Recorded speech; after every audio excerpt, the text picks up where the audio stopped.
Hello, everybody. This is Tyler Borseth here, and well, today I have just found out that it's official. I have a job. No more job searches. And also, I just found out yesterday that Tomb Raider 1 through 3 are going to be remastered. So today is going to be Tomb Raider Day. Fully Tomb Raider Day. I'm gonna see, and in fact, it might be a Tomb Raider week. Who knows? But I will start all the way from the beginning, the first game. I already did the second game.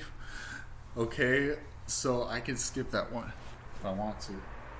But I will be playing Tomb Raider 1 and 3 to celebrate and get myself familiar with the games. I'm already familiar with it, but trust me, I want to get even more familiar with it. So while I do this, I am going to clean part of the house to get us ready for the first review.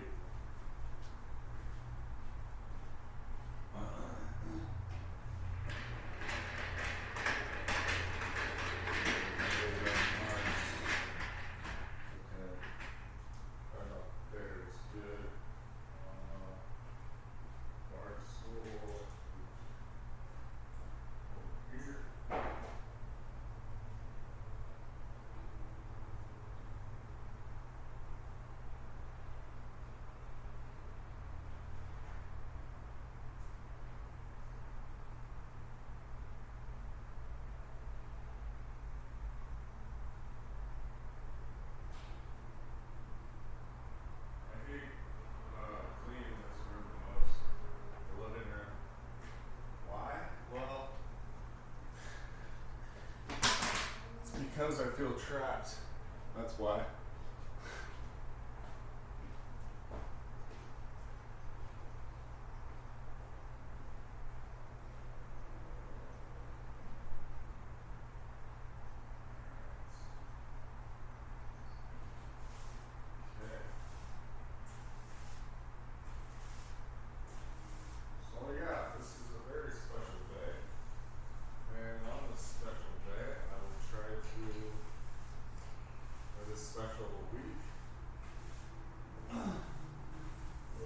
Get the reviews out as much as I can, and yeah.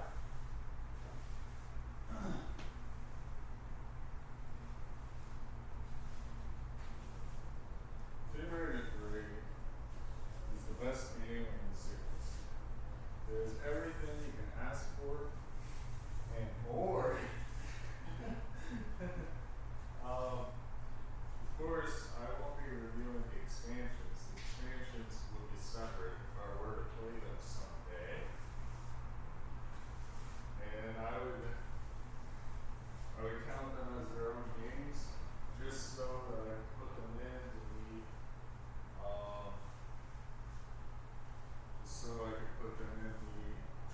the review.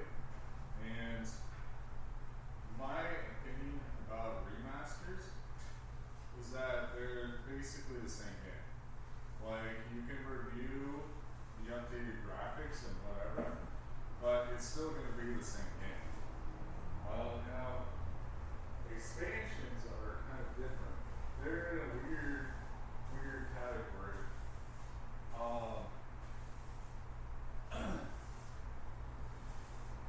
I would say that in order for me to consider it an actual game, it would have to follow the 4 hour, and yes, 4 hours is pretty generous, 4-hour time limit in order for an expansion to be considered its own game. It will not be considered part of the game that came before because it's an expansion. trying to expand upon the game that came before anyway. And the game is already complete that came before. So Unfinished Business, the Golden Mask, and the Lost Artifact are going to be part of the remasters. I hope they hold themselves to it and do a good job. Because I've never played them, and apparently they're extremely difficult compared to the main games. Even Tomb Raider 3, maybe. So I would be interested to play that, of course.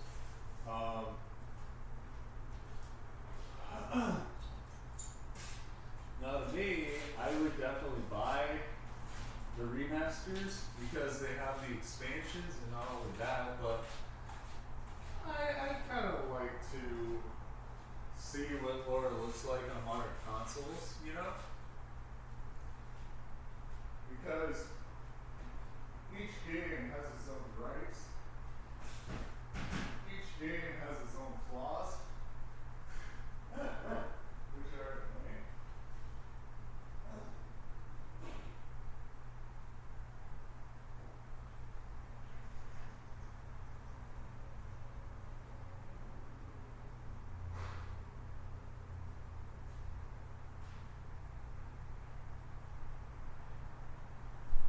One of the most annoying things about Tomb Raider 1 is its platforming.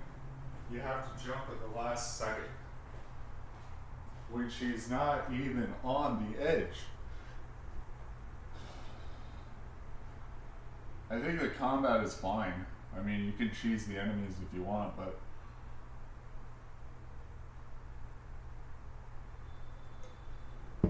basically the tougher enemies just want you to use tougher weapons. Most likely like the shotgun. Tomb Raider 2 has the problem with the gunmen. There are too many of them, and their range is ridiculous. And they're placed in the most ass-foolish places you can think of.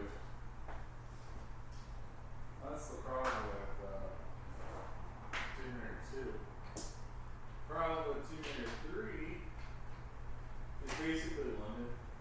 That's it. And specifically, if I had to point one culprit, it would be Aldwych and One's Gate, if I had to pick two. If I had to pick one, it would be the maze-like design of London.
basically the culmination of everything that has come before.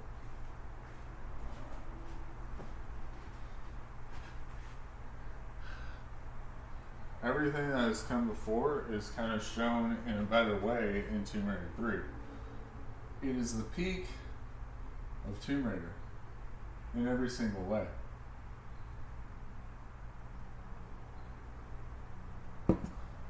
And you'll see that with the first example, which is Croft Manor. And just get an idea of how detailed and how much care went into the product. People consider Last Revelation to be the final hurrah. But if you look at Tomb Raider 3, you can see that this is actually the final hurrah. This is the point where Core Design wanted to put everything they had, push the boundaries of the PlayStation, and push the boundaries of what Tomb Raider could actually do.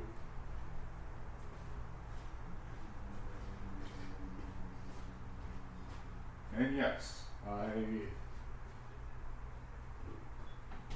I am essentially remastering my videos from the past that I have done over the Tomb Raider 3 game. But that's okay.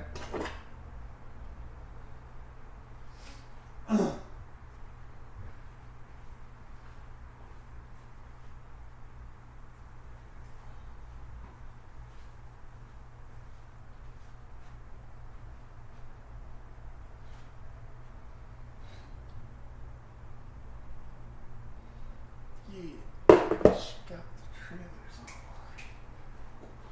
Whoa. I know. Whoa.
because of how bad it is to mop this road.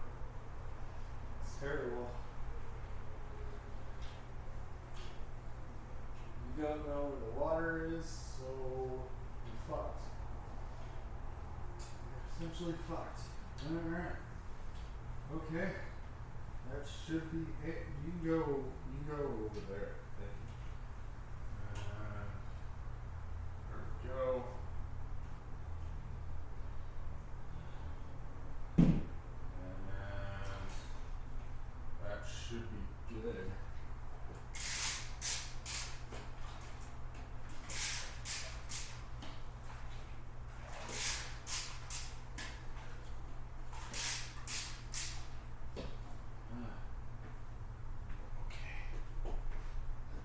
Good. Alright. Let me wash my hands.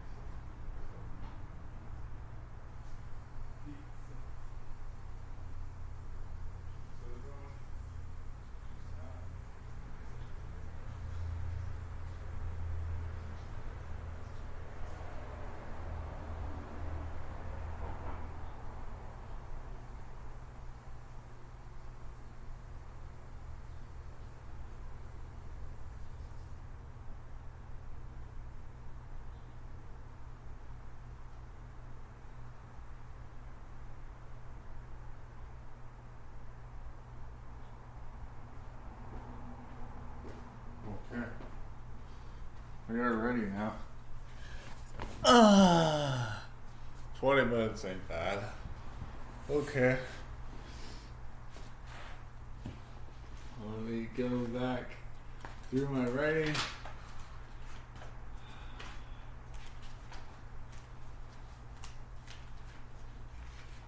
Oh.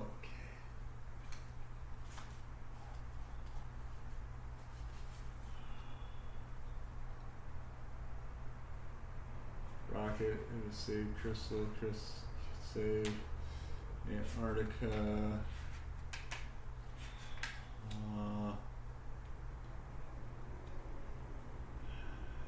Middle level. Do so many pages. To fire, right?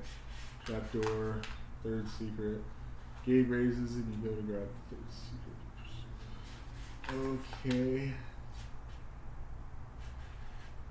Lost City of Tinos. Arts Tech Mines. Lost City of Tinos. Meteoric Cavern. More Meteoric Cavern. More Meteoric Cavern. I collected.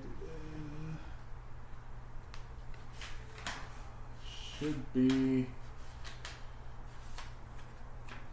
there. Yeah. Okay.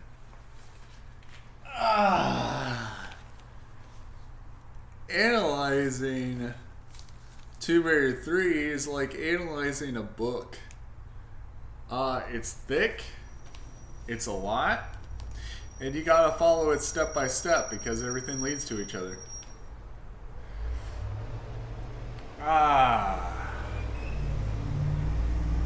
So. And mind you, this is a lot more than the last revelation right here. A lot more to analyze than the last revelation. So you can already see that Tomb Raider 3 is definitely the penultimate game.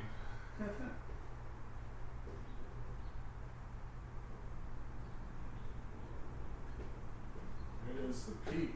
It is the one which dominates.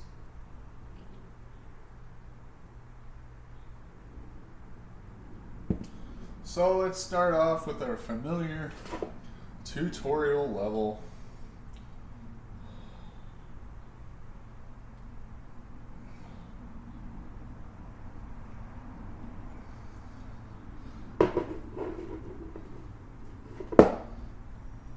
It's almost noon.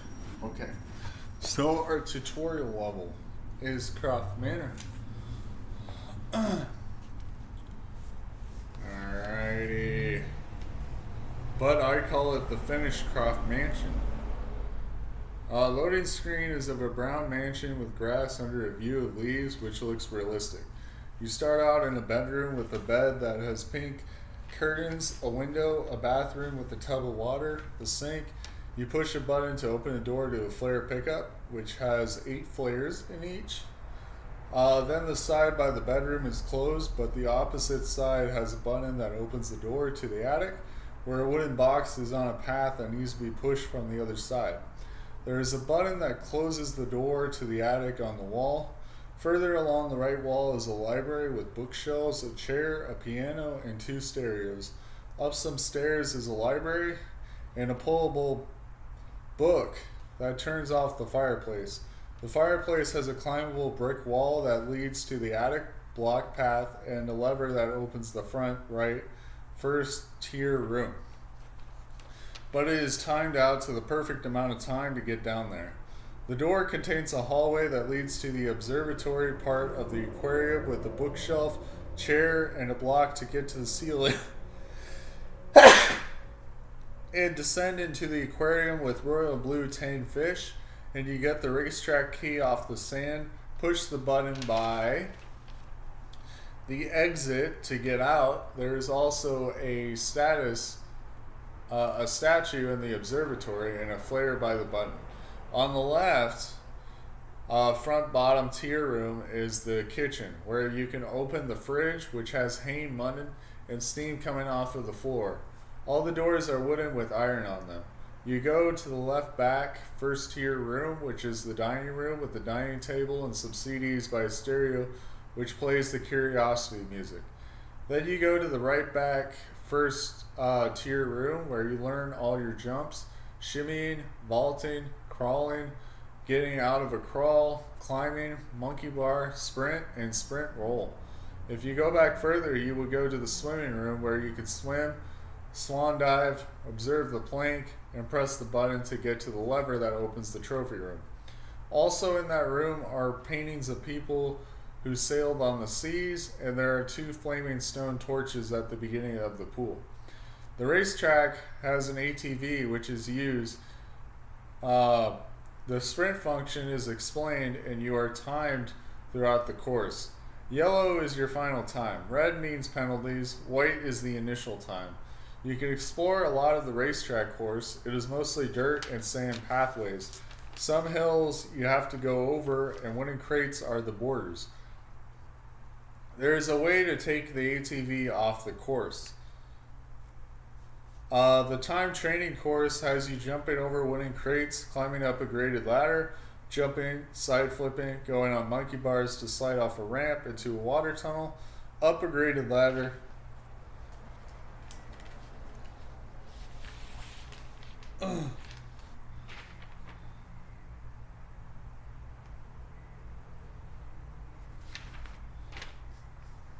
drop off and shimmy to a platform, then go on a zip line to crawl under a ledge, pick up pistols and shoot all the targets, including Winston and his bulletproof vest, to sprint to the finish.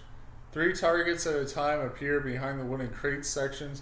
They go front to back. Penalties can be given for falling in the sand areas, being too slow in target practice, or not standing still for target practice.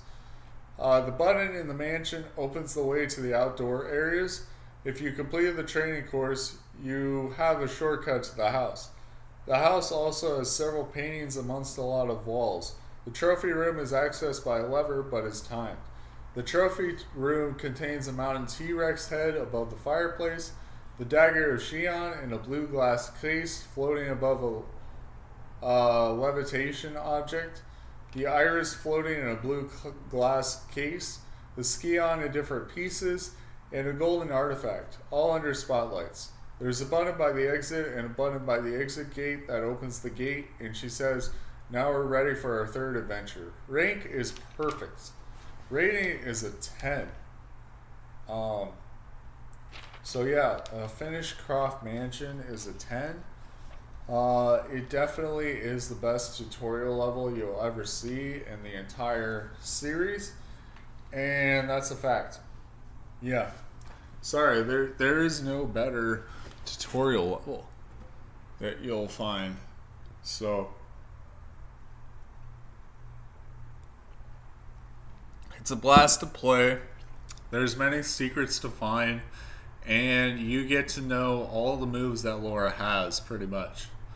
Um, yeah, pretty much every move you can think of is there, and you're gonna need the tutorial level for the rest of the game.